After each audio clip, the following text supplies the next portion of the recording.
हम बजट में विशेष रूप से व्यवस्था प्रस्तावित की गई है। ये प्रक्रिया आगे भी चलती रहेगी। प्रदेश में को आर्टिफिशियल इंटेलिजेंस के क्षेत्र में एक हब के रूप में विकसित करने हेतु आर्टिफिशियल इंटेलिजेंस सिटी की स्थापना तथा साइबर सिक्योरिटी में टेक्नोलॉजी रिसर्च ट्रांसलेशन पार्क की स्थापना की नई योजना बजट में सम्मिलित की गई है। प्रदेश के प्राथमिक एवं उच्चतर माध्यमिक विद्यालयों में ICT लैब तथा स्मार्ट क्लासेस की स्थापना पर कार्य किया जा रहा है। राजकीय पॉलिटेक्निकों में स्मार्ट क्लासेस तथा पूर्णतया डिजिटल लाइब्रेरी की स्थापना की योजना प्रस्तावित की गई है। आर्टिफिशियल इंटेलिजेंस को बढ़ावा देने हेतु सेंटर ऑफ एक्सीलेंस की स्थापना प्रस्तावित की गई है। प्रदेश में साइंस सिटी, विज्ञान पार्कों और नक्षत्रशालाओं की स्थापना एवं नवीनीकरण की कार्य योजना बनाई जा रही है। नगर निगमों के अलावा प्रदेश के जनपद मुख्यालयों के 58 नगर निकायों को आदर्श स्मार्ट नगर निकाय के रूप में विकसित किए जाने हेतु विभिन्न योजनाओं के कन्वर्जेंस के माध्यम से कार्य कराया जाएगा। इस हेतु प्रति नगर निकाय के लिए 2.50 करोड़ रुपए, इस प्रकार कुल 145 करोड़ रुपए की व्यवस्था प्रस्तावित है। मैं इस सम्मानित सदन को बताना चाहूंगा कि उत्तर प्रदेश भवन एवं अन्य सन्निर्माण कर्मकार कल्याण बोर्ड द्वारा प्रदेश के जिला मुख्यालयों में कामगार श्रमिक अड्डे बनवाने की योजना पर कार्य किया जाएगा, जिससे कैंटीन, पीने का पानी, स्नानागार और शौचालय की व्यवस्था मजदूरों के लिए कराई जाएगी। मान्यवर हमारी सरकार द्वारा गांधी जयंती के अवसर पर 2 अक्टूबर 2024 में से जीरो पॉवर्टी अभियान का प्रारंभ किया गया है। इस अभियान के अंतर्गत प्रत्येक ग्राम पंचायत से निर्धनतम परिवारों को चिन्हित करते हुए उनकी मूलभूत जरूरतों को पूरा करने के लिए और उनकी वार्षिक आय कम से कम 1,25,000 रुपए के स्तर तक लाए जाने हेतु कार्यवाही की जा रही है। प्रदेश के विभिन्न वर्गों के उत्थान एवं सशक्तिकरण से संबंधित संक्षिप्त विवरण इस सम्मानित सदन के समक्ष प्रस्तुत करना चाहूंगा। प्रधानमंत्री किसान सम्मान निधि योजना के अंतर्गत लगभग 3 करोड़ कृषकों को लगभग 79,500 करोड़ रुपए की धनराशि DBT के माध्यम से हस्तांतरित की गई है। प्रधानमंत्री फसल बीमा योजना के अंतर्गत वित्तीय वर्ष 2024-25 में लगभग 10 लाख बीमित कृषकों को लगभग 496 करोड़ रुपए की क्षतिपूर्ति का भुगतान कराया गया है। PM कुसुम योजना के अंतर्गत वर्ष 2024 में कृषकों के प्रक्षेत्रों को पर विभिन्न क्षमता के कुल 22,089 सोलर पंपों की स्थापना कराई गई है। कृषकों को दुर्घटनावश मृत्यु, दिव्यांगता की स्थिति में मुख्यमंत्री कृषक दुर्घटना कल्याण योजना दिनांक 14 सितंबर 2019 से लागू की गई है। कृषकों को गन्ना मूल्य भुगतान समय से सुनिश्चित कराने हेतु वर्ष 2017 से एस्क्रो अकाउंट मैकेनिज्म प्रारंभ किया गया है, जिसके फलस्वरूप चीनी मिलों में गन्ना मूल्य मद की धनराशि के व्यावर्तन पर पूर्ण अंकुश लगा है। वर्तमान सरकार द्वारा वर्ष 2017 से अब तक लगभग 46 लाख गन्ना किसानों को लगभग 2,73,000 करोड़ रुपए का रिकॉर्ड गन्ना मूल्य भुगतान कराया गया। यह गन्ना मूल्य भुगतान इसके पूर्व के 22 वर्षों के सम्मिलित गन्ना मूल्य से 59,143 करोड़ रुपए अधिक। औसत गन्ना उत्पादकता 72 टन प्रति हेक्टेयर से बढ़कर 85 टन प्रति हेक्टेयर बढ़ जाने से किसानों की आय में औसतन 370 रुपए प्रति क्विंटल की दर से 43,364 रुपए प्रति हेक्टेयर की वृद्धि हुई। इसके लिए शोध संस्थानों के वैज्ञानिक, छात्र तथा हमारे परिश्रमी किसान भाई बधाई के पात्र हैं। महिला एवं बाल विकास उत्तर प्रदेश राज्य ग्रामीण आजीविका मिशन के अंतर्गत ग्रामीण क्षेत्रों में 96 लाख से अधिक परिवारों की महिलाओं को आच्छादित किया गया है। ग्राम स्तर पर डिजिटल लेन देन को प्रोत्साहित करने हेतु BC सखी योजना के अंतर्गत 39,556 BC सखी द्वारा कार्य करते हुए 31,103 करोड़ रुपए से अधिक का वित्तीय लेन देन किया गया है। 84.38 करोड़ रुपए का लाभांश अर्जित किया गया। लखपति महिला योजना के अंतर्गत 31 लाख से अधिक दीदियों का चिन्हांकन किया गया है तथा 2 लाख से अधिक महिलाएं लखपति की श्रेणी में आ चुकी हैं। प्रधानमंत्री उज्ज्वला योजना के तहत अब तक लगभग 1.86 करोड़ लाभार्थियों को गैस कनेक्शन वितरित किए जा चुके हैं। उज्ज्वला योजना के लाभार्थियों को 2 निःशुल्क सिलेंडर वितरित किए जा रहे हैं। उत्तर प्रदेश में महिला स्वामित्व वाली प्रोड्यूसर कंपनियों के गठन हेतु महिला सामर्थ्य योजना संचालित है। बालिका शिक्षा को बढ़ावा देने हेतु सह शिक्षा की व्यवस्था के साथ साथ बालिका छात्रावास का निर्माण, बालिकाओं का सशक्तिकरण, मीना मंच, आत्मरक्षा प्रशिक्षण एवं संवेदीकरण आदि गतिविधियों का क्रियान्वयन किया जा रहा है। उच्च शिक्षा प्राप्त कर रही मेधावी को पात्रता के आधार पर स्कूटी प्रदान किए जाने की योजना लाई जा रही है।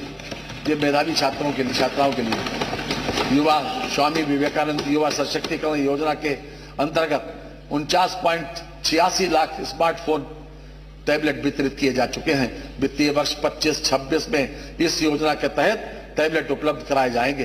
प्रतियोगी छात्रों को अपने घर के समीप ही कोचिंग की सुविधा उपलब्ध कराने के उद्देश्य से राज्य सरकार द्वारा प्रदेश के सभी जनपदों में मुख्यमंत्री अभ्युदय योजना का संचालन किया जा रहा है। प्रधानमंत्री शिक्षुता प्रोत्साहन योजना के अंतर्गत वर्ष सत्र 2024-25 में 54,833 अभ्यर्थियों को शिक्षुता प्रशिक्षण हेतु योजित किया गया है। यह अप्रेंटिस की विशेष योजना है। प्रदेश के शिक्षित एवं प्रशिक्षित युवाओं को स्वरोजगार से जोड़कर नए सूक्ष्म उद्योगों की स्थापना हेतु वित्तीय संसाधन उपलब्ध कराए जाने के उद्देश्य से वर्ष 2024-25 में मुख्यमंत्री युवा उद्यमी विकास अभियान योजना प्रारंभ की गई है। यह अपने तरह की पहली योजना है जिसमें सूक्ष्म उद्यम स्थापित करने हेतु युवाओं को गारंटी मुक्त एवं ब्याज मुक्त ऋण उपलब्ध कराया जा रहा है। इस योजना के अंतर्गत प्रतिवर्ष 1 लाख नए सूक्ष्म उद्यमों की स्थापना किए जाने का लक्ष्य है। इनोवेशन दिवस के अवसर पर यूपी स्टार्टअप संवाद और एक्सपो का आयोजन किया गया, जिसमें प्रथम 3 स्टार्टअप को क्रमशः 1,75,000 एवं 50,000 का पुरस्कार तथा शेष 5 को 25,000 रुपए का पुरस्कार प्रदान किया गया। प्रदेश में युवाओं को नवाचार से जोड़ने के लिए इनोवेशन फंड की स्थापना पर कार्य किया जा रहा है, जिससे प्रदेश में स्टार्टअप इकोसिस्टम विकसित हो सकेगा। पीआरडी स्वयं सेवकों के मानदेय में वृद्धि प्रस्तावित है तथा स्वयं सेवकों को लगभग 20 लाख अतिरिक्त रोजगार दिवस उपलब्ध कराए जाने की व्यवस्था की जा रही है।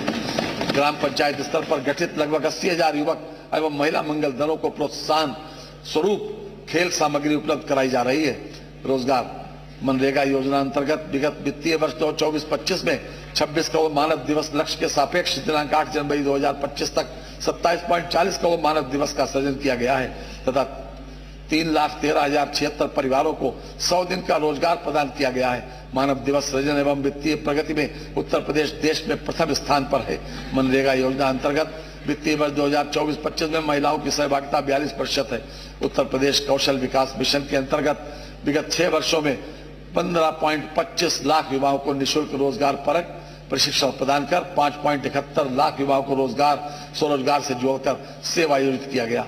अप्रेंटिस योजना के अंतर्गत अब तक 2,54,335 युवाओं को उद्योगों व एमएसएमई में योजित किया गया है। एक जनपद एक उत्पाद वित्त पोषण योजना अंतर्गत वर्ष 2024-25 में 17 दिसंबर 2024 तक 1,838 लाभार्थियों को लाभान्वित कराते हुए लगभग 10,560 लाख रुपए की मार्जिन मनी वितरित की गई तथा 34,500 रोजगार का सृजन हुआ।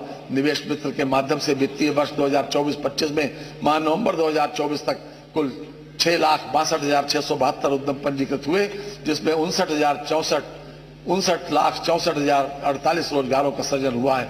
वर्ष 2017 से दिसंबर 2024 तक आरक्षी एवं समकक्ष उप निरीक्षक एवं समकक्ष तथा लिपिक संवर्ग आदि के विभिन्न पदों पर कुल 1,56,206 भर्तियां की गई। वर्तमान में अराजपत्य श्रेणी के विभिन्न पदों पर सीधी भर्ती के 92,919 पदों पर भर्ती हेतु कार्रवाई प्रचलित है। लगभग 96 लाख एमएसएमई इकाइयों की संख्या तथा 1.65 करोड़ लोगों को रोजगार उपलब्ध कराने के दृष्टिकोण से उत्तर प्रदेश देश के सभी राज्यों में अग्रणी है। श्रमिक कल्याण मातृत्व शिशु एवं बालिका मदद योजना के अंतर्गत माह सितंबर 2024 तक 6,22,974 लाभार्थी हैं। निर्माण कामगार मृत्यु एवं दिव्यांगता सहायता योजना के अंतर्गत माह सितंबर 2024 तक 41,453 लाभार्थी हैं। कन्या विवाह सहायता योजना के अंतर्गत पंजीकृत श्रमिक के कुल 2 बालिकाओं के स्वजातीय विवाह की स्थिति में 55,000 रुपए तथा अंतरजातीय विवाह की स्थिति में 61,000 रुपए की रकम दिए जाने का प्राविधान है। निर्माण कामगार गंभीर बीमारी सहायता योजना के अंतर्गत गंभीर बीमारियों का इलाज सरकारी अस्पतालों में कराने पर इलाज के व्यय की 100% प्रतिपूर्ति कराई जा रही है। उत्तर प्रदेश भवन एवं अन्य सन्निर्माण कर्मकार बोर्ड में पंजीकृत निर्माण श्रमिकों को प्रधानमंत्री जन आरोग्य योजना, मुख्यमंत्री जन आरोग्य योजना से आच्छादित कराए जाने की कार्रवाई की जा रही है। आवासीय विद्यालय योजना प्रदेश के 12 जनपदों में संचालित है, जिनमें प्रत्येक विद्यालय में 100 बालक एवं बालिकाओं को प्रवेशित किए जाने का प्रावधान है।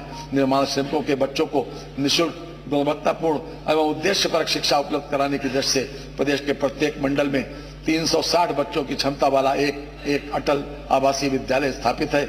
इन विद्यालयों की क्षमता भविष्य में बढ़कर 1000 प्रति विद्यालय किया जाएगा। वित्तीय समावेशन वर्ष 2024-25 में बैंकों द्वारा प्रदेश में ऋण वितरण हेतु तैयार की गई वार्षिक ऋण योजना अंतर्गत द्वितीय त्रैमास तक 2.50 लाख करोड़ रुपए का ऋण वितरण बैंकों के माध्यम से कराया गया है।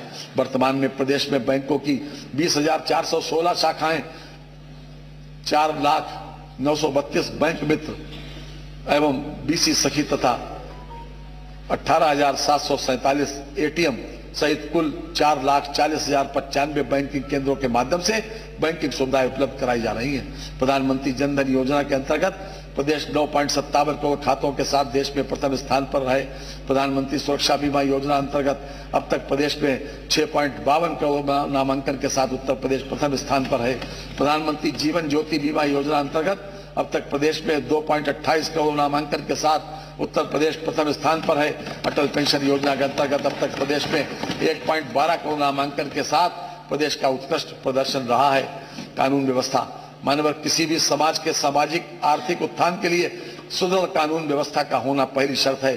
जब हमारी सरकार ने अपने पहले कार्यकाल में कार्यभार संभाला था उस समय प्रदेश किस प्रकार की विषम कानून व्यवस्था और गुंडाराज की गिरफ्त में था, ये सभी को मालूम है। हमारे तेजस्वी मुख्यमंत्री जी के नेतृत्व एवं मार्गदर्शन निर्देशन में हमारी सरकार द्वारा प्रदेश में अपराध के प्रति जीरो टॉलरेंस की नीति अपनाते हुए गुंडों, माफियाओं और हर सब अपराध पेशा लोगों के विरुद्ध अभियान चलाकर कार्रवाई की गई। कश्ती चलाने वालों ने जब हार के दी पतवार हमें, लहर लहर तूफान मिले और संग संग मझधार हमें, फिर भी दिखलाया है हमने और आगे दिखा भी देंगे। इन हालातों में आता है दरिया करना पार। अभियोजन की प्रक्रिया को सुदृढ़ बनाते हुए अपराधियों को विभिन्न न्यायालयों में सजा दिलाई गई। वर्ष 2017 से 2024 तक प्रदेश के चिन्हित 68 माफिया अपराधियों के विचाराधीन अभियोगों में प्रभावी पैरवी कर 73 अभियोगों में 31 माफिया अपराधियों को आजीवन कारावास व अर्थदंड की सजा से दंडित कराया गया, जिसमें 2 को फांसी की सजा हुई। महिलाओं एवं नाबालिगों के विरुद्ध हुए अपराधों में 27,425 अभियोगों, पॉस्को अधिनियम के 11,254 अभियोगों एवं दहेज हत्या की 3,775 अभियोगों में अभियुक्तों को सजा दिलाई गई। साइबर अपराध में प्रयुक्त 13,83,232 मोबाइल नंबर ब्लॉक कराए गए। देश में प्रथम स्थान वर्ष 2017 से दिनांक 31/12/24 तक कुल पंजीकृत 77,210 अभियोगों के सापेक्ष 66,475 अभियोगों का निस्तारण कर 43,202 अभियुक्तों के विरुद्ध कार्रवाई करते हुए 320.89 करोड़ रुपए की धनराशि बरामद की गई। अपराधों पर अंकुश लगाए जाने की प्रभावी कार्रवाई के तहत दिनांक 20 मार्च 2017 से 23 जनवरी 2025 तक प्रदेश के विभिन्न जनपदों के दुर्दांत अपराधियों के विरुद्ध कार्रवाई के दौरान कुल 221 अपराधी मुठभेड़ में मारे गए एवं 8,022 घायल हुए। वर्ष 2017 से पूर्व उत्तर प्रदेश में मात्र 4 विधि विज्ञान प्रयोगशालाएं स्थापित थी। वर्ष 2017 के पश्चात 8 नए जनपद मंडल में विधि विज्ञान प्रयोगशालाओं की स्थापना की गई। जनपद अयोध्या, बस्ती, बांदा, आजमगढ़, मिर्जापुर एवं सहारनपुर में 6 नई विधि विज्ञान प्रयोगशालाओं की स्थापना का कार्य प्रचलित है। कारागार प्रशासन प्रदेश की 74 कारागारों एवं जनपद न्यायालयों में संचालित वीडियो कॉन्फ्रेंसिंग इकाइयों से बंदियों की रिमांड की कार्रवाई हो रही है। कारागारों की सुरक्षा व्यवस्था है तो लगभग 4800 सीसीटीवी कैमरे स्थापित हैं, जिनकी फीड प्राप्त किए जाने हेतु मुख्यालय में वीडियो पाल स्थापित है। 24 कारागारों में 3G क्षमता के 271 मोबाइल फोन जैमर स्थापित है। मानवर आज से 7-8 साल पहले प्रदेश में चिकित्सा सुविधाएं अत्यंत जर्जर अवस्था में थी। प्रत्येक वर्ष प्रदेश के विभिन्न क्षेत्रों में संक्रामक रोगों से बड़े पैमाने पर मौतें हुआ करती थी। प्रदेश रोगों की पहचान, रोकथाम और इलाज की व्यवस्थाएं जन सामान्य को उपलब्ध नहीं थी। हमने कोविड वैश्विक महामारी का दौर भी देखा, जिसके दौरान प्रदेश में जिस कुशलता के साथ इस विभीषिका का सामना किया गया उसकी प्रशंसा विश्व स्तर पर की गई। आज प्रदेश में चिकित्सा सुविधाओं का प्रसार जिस प्रकार हुआ है और लगातार हो रहा है वह अद्भुत है। रात कितनी ही भले हो स्याह, आखिर में उसे मात खानी ही पड़ेगी रोशनी के हाथ से। चिकित्सा शिक्षा वर्तमान में प्रदेश में 80 मेडिकल कॉलेज हैं, जिनमें 44 राज्य सरकार द्वारा संचालित है एवं